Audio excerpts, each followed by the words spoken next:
Comenzamos entonces.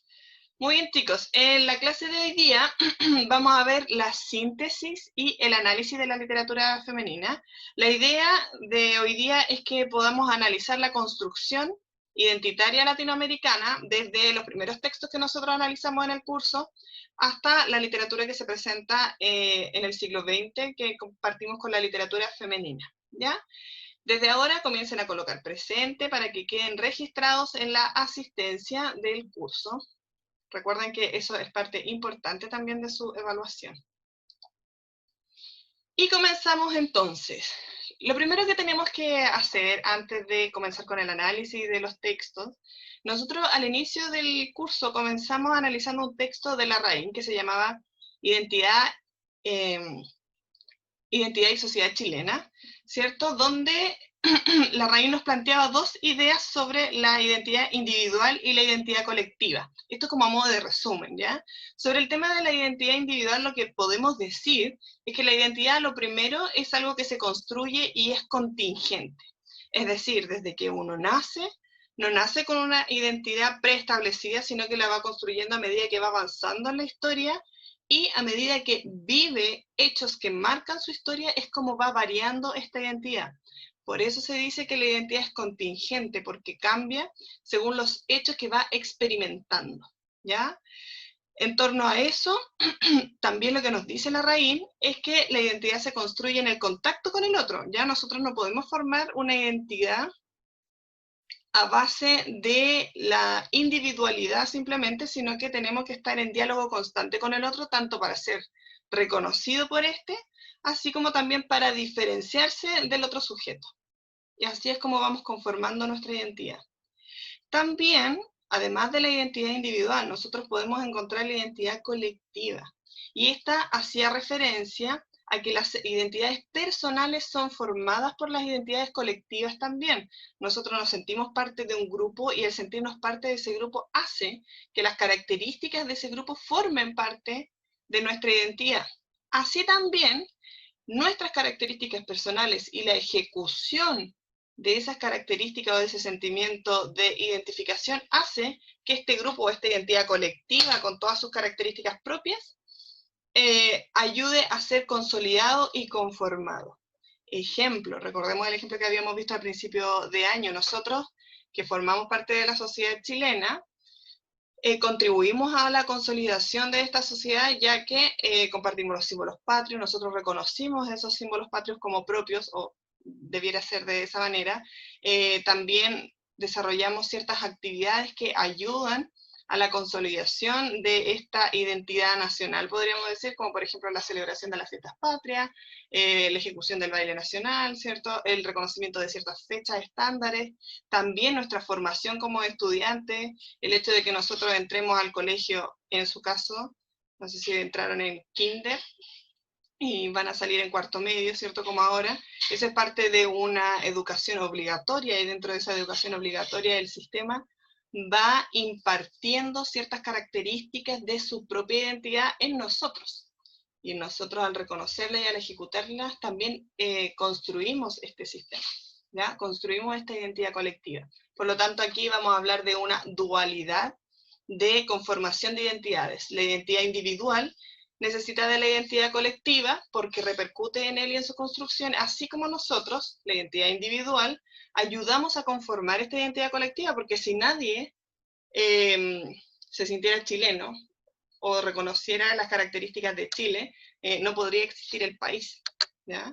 Tiene que ver con eso, con ese juego de cómo el individuo aporta a esta construcción colectiva. Ahora bien, cuando nosotros partimos del curso, hablamos de esto justamente porque a nosotros nos interesaba analizar cuál es el problema que se da en la identidad latinoamericana. Y para eso, nosotros analizamos un texto que se llamaba Literatura e Identidad, para ver cómo la literatura ayudaba a la conformación de esta identidad.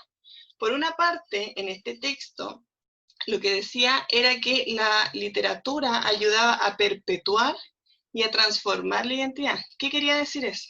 ¿Cómo se perpetúa? A través de la conformación de las leyes, ¿cierto? Al llevar a la palabra escrita ciertas características comunes de esta identidad colectiva y al reconocer lo que uno debería creer como identidad nacional, ¿ya? A marcar como el estereotipo general, a ponerlo por escrito y dejarlo de manera perpetua.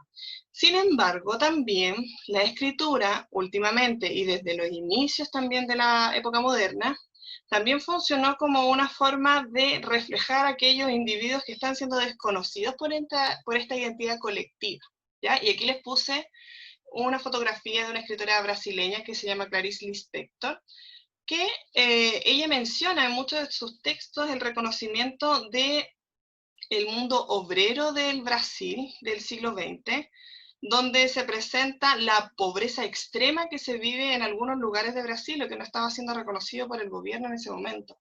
Por lo tanto, lo que hacen los escritores en muchos momentos de la historia, y no hablo de los escritores como estos sujetos que escriben simplemente literatura, cuentos, poemas, no, sino que también escriben ensayos y publican ideas o trabajan en periódicos y ayudan a mostrar otra realidad que no está siendo reconocida por el Estado muchas veces. Entonces, lo que se hace en este caso, el papel fundamental del escritor, tiene que ver con esta noción del saber que su publicación puede desarticular o desarmar un poco esta visión institucional que se tiene, esta historia oficial, podríamos decir que se tiene, de una identidad colectiva, porque muestra y publica, ¿cierto? Ayuda a visibilizar a estos sujetos que están siendo ignorados por la sociedad, podríamos decir. Entonces ahí también tenemos un doble juego de la identidad. Uno, por una parte, que ayuda a perpetuar y a mantener nuestra identidad colectiva, a ponerla por concreto, por escrito, mientras que otro ayuda también o contribuye a la conformación de esta identidad o a la desarticulación de esta identidad, a mostrar sujetos que a veces están siendo desconocidos por esta. ¿Ya? ¿Se comprende hasta aquí? ¿Para dónde vamos? ¿Sí? Háganme así con su manito, reacciones. Very good. Entonces vamos a avanzar un poquito más. ¿Cómo nosotros empezamos a abordar este problema? Nosotros comenzamos a analizar textos que empezaban en la época moderna. ¿Se acuerdan? Hablamos un poco acerca del concepto de la globalización y cómo esta va a impactar en la época moderna. De hecho, ustedes tenían que leer uno de los capítulos de Larraín que se llamaba Identidad y Globalización. Y aquí lo que se plantea, la idea principal que va a destacarse, es que la globalización parte desde la época moderna y va a afectar en ese momento de manera incipiente en cómo vamos conformando nuestra identidad, ¿ya? Porque gracias a la globalización, que ahora obviamente se ve mucho más evidenciada por el tema del Internet, de las redes sociales, nos encontramos con un diálogo, maximizado en la época contemporánea, ¿ya? Donde nosotros probablemente que vivimos en América del Sur, quizás en algunos casos nos vamos a sentir más identificados con culturas, por ejemplo, coreanas, ¿ya? O estoy pensando en algún ejemplo de jóvenes que he visto, o adultos también, que se sienten muy relacionados con la cultura K-pop, ¿ya? ¿Cómo llegamos a ese fenómeno? ¿Cómo llegamos a que algo que está súper alejado de nosotros se contribuya, mejor dicho, a conformar nuestra identidad individual? ¿Cómo repercute eso en nuestra identidad a partir del encuentro de estos dos mundos de manera exagerada? ¿Ya? Esa es como la discusión a la cual queremos llegar. Si nosotros nos ponemos a pensar en los jóvenes o en los individuos chilenos en este momento, no tenemos como algo característico en nuestra cultura chilena, algo que nos identifique al vernos simplemente. Quizá algunas palabras que utilizamos, obviamente el escudo nacional, el baile nacional, pero nosotros no andamos bailando todo el año, ¿cierto? Por lo tanto, esa conformación identitaria ha sido muy afectada por el concepto de globalización o de este diálogo que se da entre los dos mundos, ¿ya? O entre otros mundos, porque ahora no solamente estamos hablando de la inclusión del mundo europeo con el mundo latinoamericano, podríamos llamar de cierta manera, aunque en la época moderna no se veía de esa manera, sino que era el mundo indígena, o las Indias que se le llamaba también, sino que ahora también vamos incluyendo otros continentes que también han ido repercutiendo y afectando nuestra identidad, lo cual ojo, y quiero hacer énfasis con esto, lo cual no es malo porque contribuye a una identidad diversa y rica. Sin embargo, sí significa un conflicto muchas veces para la conformación de esta identidad colectiva, ¿ya? Entonces, la idea de esto es que nosotros podamos acercarnos a esta problemática de cómo se conforma la identidad colectiva en un mundo globalizado, ¿ya? Que es un problema, porque cada vez vamos teniendo una identidad más homogénea, pero no a nivel de países, sino que vamos a hablar a nivel de continente y quizá en un tiempo mucho más lejano vamos a hablar de una identidad a nivel mundial, ¿ya? Muy bien, volvamos entonces al origen, donde empezamos. Hablamos de la época moderna, ¿cierto? En la época moderna, uno de los primeros elementos que nos van a llevar a este concepto de globalización o contacto con otro mundo distinto al de nosotros son estos dos elementos. Y aquí le voy a pedir a la Catalina Rojas. Catalina Rojas. ¿Está ahí, Cata? Catalina Rojas. Sí, ¿Sí, Cata? sí estoy ¿Reconoce aquí. estos elementos que están acá abajo? Me parece que lo vieron en historia por ahí cuando vieron época moderna. ¿Cuáles eran los grandes inventos de la época? Quizás es el de una brújula o no, no sé. Ya, sí, el astrolabio, ¿cierto? Que es parecido a la brújula, con la diferencia Ujú. que esto nos ayudaba a guiarnos con la ubicación de la estrella y se utilizaban en las cartas náuticas, ¿cierto? Y el de aquí, ¿qué será? Y eso, No es una guillotina, para los que están pensando eso. eh, para coser, no, no sé. No, estos chiquillos tiene que ver con la imprenta. Uno de los primeros elementos que nos ayudan a multiplicar los textos y a multiplicar el conocimiento también. ¿Ya? Muchas gracias, Catalina. ¿Y por qué les digo que estos dos elementos fueron revolucionarios para la época y van a marcar el inicio del proceso de globalización? Porque claro, este elemento que está acá, el astrolabio, ayuda a los conquistadores a llegar a nuevos lugares, a nuevos continentes, a conquistar nuevas tierras y, bueno, ya sabemos la historia que pasa con Colón. De hecho, leímos uno de sus textos, el Diario a Bordo, ¿cierto? Donde se nos presenta el encuentro de estos dos mundos. Y mientras que el otro, la imprenta, que si bien se utiliza de manera posterior en el caso de Latinoamérica, ayuda a democratizar el conocimiento, ¿ya? Ayuda a que la información llegue a más lugares, lo cual va a afectar también el pensamiento de los sujetos de la época. Entonces, los textos literarios que nosotros hemos ido analizando para poder profundizar en esta problemática son los siguientes. El primero que analizamos fue el de Colón, que se llamaba Diario a Bordo, donde se nos muestra la historia, más que la historia, el encuentro de estos dos mundos, ¿cierto? Este texto está escrito por Colón y corresponde como a este diario de viaje, a una bitácora, donde él va describiendo qué es lo que sucede cada día. Sin embargo, como él sabía que este diario en algún momento se iba a hacer público, obviamente la visión que ahí construye de él y de los indígenas es una visión muy subjetiva con respecto a la identidad indígena de la época. ¿Ya? De hecho, yo me acuerdo que en algunos de ustedes colocaron la cita donde aparecía Colón, ¿cierto? Esta misma imagen, con un indígena cuando se encuentra por primera vez, donde él dice que habló con el indígena, lo cual yo me imagino que era bastante complicado para la época porque tenemos un sujeto que habla español, italiano, y este sujeto que tiene una lengua propia, por lo tanto ahí tenemos una tergiversación de la verdad bastante importante. Sin embargo, la visión que acá analizamos de Colón fue cuál es la visión que tiene el español sobre el indígena de la época. Y aquí le voy a pedir a Sebastián Sangüesa. Sebastián Sangüesa está ahí. Sebastián Sangüesa. Sebastián Sangüesa. ¿Se va a ir al agua, Sebastián Sangüesa?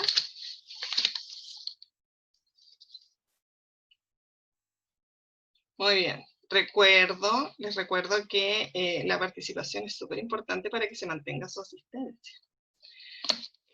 La Camila Cornejo, ¿está ahí la Camila? Camila. La Camila. Camila, ¿usted leyó el texto de Colón? ¿Diario a Bordo? No, Miss. ¿No? Por lo tanto, no se va a acordar de la visión que tenía del indígena, ¿cierto? No. Ya, Camila, vamos a ayudarle entonces un poquito con la respuesta. En el caso de la visión que tiene Colón sobre los indígenas, tiene que ver con la visión de un hombre que no está siendo educado, ¿cierto? Que no es creyente, que probablemente... Camila, le voy a pedir ahí que silencie. Ahí está. Para que no tengamos como el sonido ambiente. ¿Cuál es la visión que tiene Colón entonces de este hombre indígena? No va a tener una visión mala, pero sí lo va a presentar como un hombre que necesita del español para ser más civilizado, ¿ya? Para ser cristianizado también, que ese fue uno de los grandes argumentos que se presentaba en la época para poder conquistar estas nuevas tierras, porque había un gran número de indígenas o indios que le llamaban en ese momento, que no creían en Dios, por lo tanto su misión fundamental era convertirlos a estas creencias. Sin embargo, la visión también que él va a presentar no va a hablar acerca de su no creencia, sino también de la ignorancia que tiene en torno al conocimiento del mundo, ¿ya? Me acuerdo perfectamente en una de las escenas que se describe en Diario a Bordo, donde Cristóbal Colón le entrega una espada a uno de estos indígenas para que la conozca, y él dice que era tal la ignorancia de este indígena que no sabía por dónde tomarla, la tomó por el filo y se cortó las manos. Entonces ahí va explicando o representando algunas situaciones donde va a diferenciarse del indígena. Y nuevamente acá tenemos la construcción o la delimitación de las identidades individuales. Cristóbal Colón en su texto nunca va a aparecer como un sujeto derrotado, sino siempre como el que ayuda, el que va a educar, el que va a cristianizar, el héroe, podríamos decir, de estos sujetos, mientras que los otros, que son los indígenas, muchas veces van a aparecer como las personas que son ignorantes, obviamente porque no tienen conocimiento de su cultura. Sin embargo, si lo quisiéramos poner desde la visión de los indígenas y ellos hubiesen escrito acerca de la llegada de los españoles, quizás la visión hubiese sido distinta. Probablemente los indígenas hubiesen dicho lo contrario, que ellos venían con otra cultura, abusaban de la tierra, no respetaban la tierra porque arrasaban con todo lo que iban encontrando, con los bienes naturales, ¿ya? Todo esto va a depender de las visiones. En el caso de la visión de Colón tenemos una visión bastante cercana al español. Mientras que 100 años después aparece este señor que es Bartolomé de las Casas, donde nosotros trabajamos la brevísima destrucción de las Indias, y la visión del español aquí cambia bastante. Si bien este texto lo escribe un español, que en este caso es un sacerdote jesuita, la visión que va a plantear va a ser la de un español abusador, ¿ya? Y en este caso, el abuso que se ejerce es contra los indígenas, y en su texto se relata muchos elementos de las torturas que se aplicaban durante el proceso de conquista. Este texto se vuelve bastante polémico porque obviamente él lo escribe con el fin de publicarlo o hacer una denuncia a la corona española para que se saquen algunos conquistadores españoles. Sin embargo, lo llamativo de acá es el contraste que existe con la visión de Colón, ¿ya? Primero llegamos con un español que tiene la misión de cristianizar, y después hablamos del español abusador. ¿Cómo eso va a repercutir en la identidad latinoamericana? Es lo que vamos a tener que ir reflexionando más adelante a medida que vayamos avanzando en los textos. ¿Por qué? Porque en este caso se describe al indígena en el texto de Bartolomé de las Casas como una especie de cordero, ¿ya? Inocente, que es culpable solamente de su ignorancia, ¿ya? Y el español se presenta como un abusador dentro de este contexto. Ojo, dentro de la visión de Bartolomé de las Casas, ¿ya? Para que lo tengan en cuenta durante su cuestionario.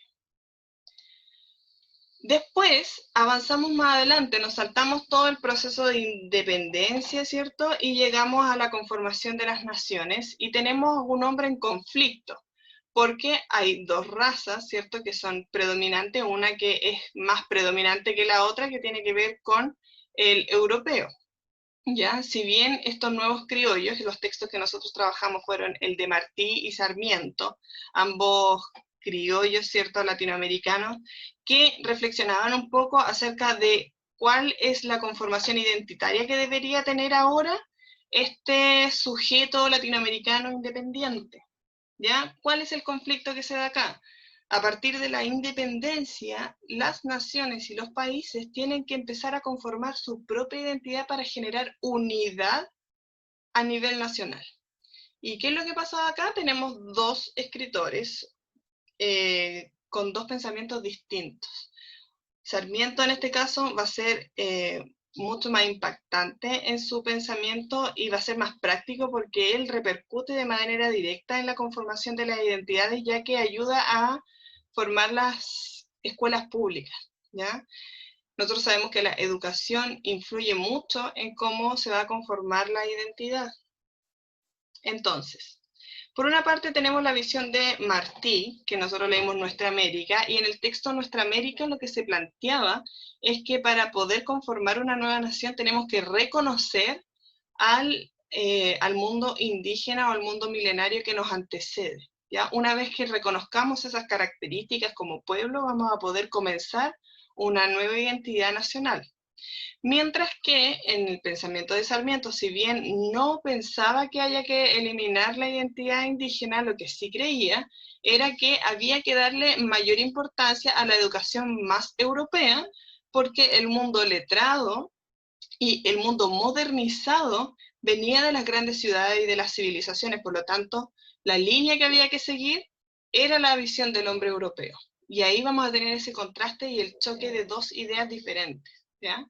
Ahora, como les dije, la de Sarmiento impactó más, porque Sarmiento lo que logra es conformar las distintas escuelas públicas, ya tanto en Argentina como en Chile.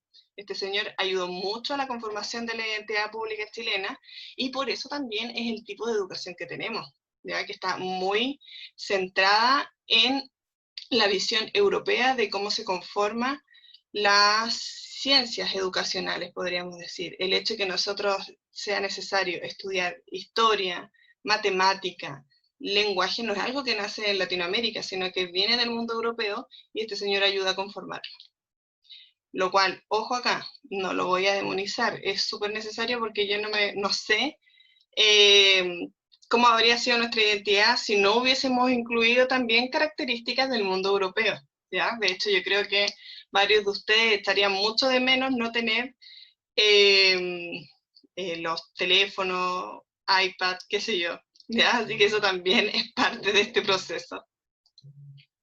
Muy bien.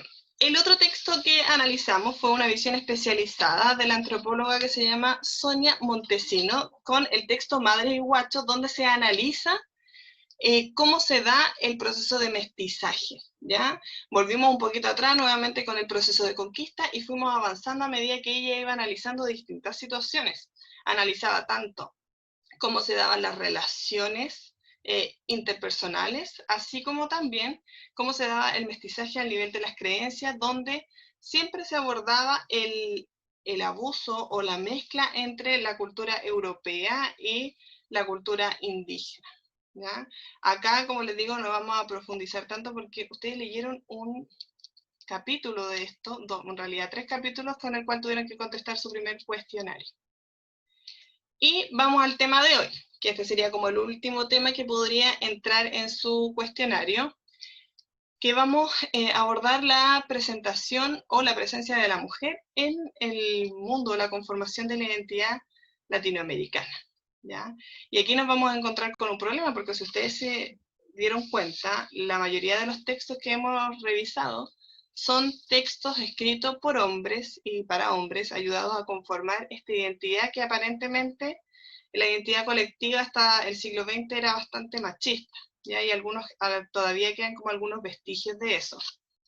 Así que antes de comenzar con nuestro tema, le voy a pedir que observen con atención el video, espero que no se trabe aquí en la reproducción, porque aquí vamos a ver una problemática que es bastante latente y que tiene que ver con la temática de la literatura femenina.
Ya, chiquillos, a ver, la escena que ustedes acaban de ver corresponde a la película que se llama La sonrisa de Mona Lisa.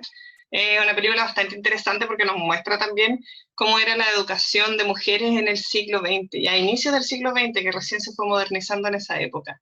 Y acá el conflicto que teníamos principalmente es el tipo de educación que recibía la mujer. En este caso era un colegio de un nivel social alto, donde si bien a las mujeres se les enseñaba historia, literatura, matemáticas, física, eso finalmente no lo terminaban poniendo en práctica porque terminaban cumpliendo el mismo rol que se les había pedido cumplir socialmente, ya desde siempre en realidad. Francisca Drago, aquí le voy a pedir su ayuda. Francisca. Sí. ¿Cómo está Francisca? Listo. ¿Había visto esta película, Fran? No, ¿No? pero igual me parece interesante, pero no, nunca la había escuchado, ni la he visto, nada. Sí, mire, esta película es de fácil acceso, la pueden encontrar en internet y es bastante interesante porque muestra varios de los conflictos que tenían las mujeres a inicio del siglo XX, ya que si bien para nosotros ahora son cosas como que no podrían suceder y en realidad sucedían, ¿ya? Y están bastante bien explicadas porque cada lado tiene sus propios argumentos. Ahora, en el video que observaron ustedes, Francisca, me gustaría saber cuál es el conflicto que observa usted entre las estudiantes y la docente, la que al principio parte un texto de un estudiante. ¿Cuál es el conflicto que se podía observar? O sea, lo que yo vi es que las niñas miraban así como, ¿de qué está hablando la profe? Porque ella mostraba como una afiche de la mujer. Entonces yo creo que ellas miraban así como fuera de contexto, así como que esto no tiene nada que ver con lo que yo estoy pasando. Es lo que yo vi. Pero eso yo creo que el conflicto es como que las estudiantes no entendían a la profesora de lo que estaba hablando porque miraban como preocupadas, como que no entendían eso. Claro, y justamente lo que dice Francisca tiene que ver con el conflicto que vamos a analizar dentro de esta época. Nos vamos a saltar varios años porque nos interesa ver cómo la literatura funciona en la inclusión de estas nuevas ideas, ¿ya? En el caso, la literatura femenina. ¿Y por qué le pusimos literatura femenina a esta clase y no literatura feminista? Porque en su momento inicial no se entendía como literatura feminista. De hecho, muchas de las mujeres que escribían en la época decían no ser feministas porque era algo bastante mal visto. Ahora, tal como decía Francisca, la primera irrupción que hace la literatura no es dentro del mundo masculino, sino que es dentro del mundo femenino, ¿ya? Si nosotros nos fijamos en la imagen de las estudiantes, son las mismas estudiantes las que avalan la construcción de esta mujer que tiene que estar dentro del hogar donde su educación está centrada para mejorar o para preservar lo más importante de la sociedad, que es la familia. ¿Ya? No tenían una visión individualista en ese momento. Y eso, chiquillos, se vincula mucho con lo siguiente. El feminismo, una de las personas que ayudó como a marcar o a acuñar este concepto fue la filósofa Simone de Beauvoir, no nace como una enmienda en contra de los hombres, sino que nace como una respuesta al machismo, ¿ya? Una respuesta a esa ignorancia que existe sobre las cualidades que podía tener el mundo femenino y la falta de reconocimiento, que es como lo más importante, ¿ya? La educación, cuando comenzó algo tan importante que era para la conformación de la nación, al inicio solamente era para hombres, ¿ya? No era destinado a las mujeres y el tipo de educación que se le impartía a las mujeres tenían que ver con estas habilidades que solamente se podían ejecutar o cultivar en el mundo de lo privado, en el mundo familiar, dónde estaban los hijos, dónde estaba el marido, ¿ya? No era algo que profundizara en la habilidad y el perfeccionamiento de la mujer como individuo parte de la sociedad, sino como un individuo al servicio de esta, ¿ya? En torno a eso, como nuestra idea no es profundizar en sí en el feminismo, sino en la literatura femenina, tenemos que decir que la literatura femenina, antes del siglo XX, estaba muy relacionada con el mundo privado. Ya las mujeres no escribían mucho acerca del ámbito público, sino que escribían más que nada cartas, diarios, o textos que estaban muy relacionados con sus emociones, como la poesía. De hecho, la mayoría de los textos que se conocen sobre los escritores de la época tienen que ver con los poemas, ya incluido Gabriela Mistral, que lo vamos a ver un poquito más adelante. Mientras que a partir del siglo XX surge como esta irrupción de estas filósofas, junto con ella Simone de Beauvoir, donde dice que no, que la mujer tiene que introducirse en el ámbito público y comienzan a escribir ensayos y obras literarias más complejas como la novela en este caso. Avancemos. ¿Qué sabemos sobre Mistral? Yo creo que la cosa que ustedes más reconocen de Gabriela Mistral es que obviamente ganó el premio Nobel, por supuesto, es chilena, que su nombre no era Gabriela Mistral, sino que era Lucila Godoy, y algo muy importante que es lo que más destacan, que era una tremenda poetisa, ya que era poeta. Sin embargo, Gabriela Mistral también se desempeñó como diplomática chilena, ya estuvo en Brasil, en Italia, siendo diplomada ya dentro y representante de Chile, ya dentro de esos países.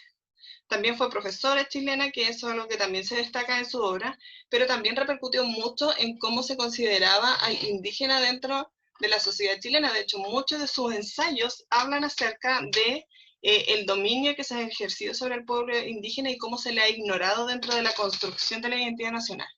¿Ya? Así que nosotros vamos a profundizar la próxima clase, o en el cuestionario que ustedes tienen que realizar, en uno de sus textos que se llama Menos Cóndor y Más Huemul, que es un ensayo donde justamente vamos a ver esta otra cara de la poetisa, donde va a buscar, o a mostrar, mejor dicho, cuál es el vínculo que existe entre el mundo indígena y la mujer, porque ambos han sido ignorados durante la época.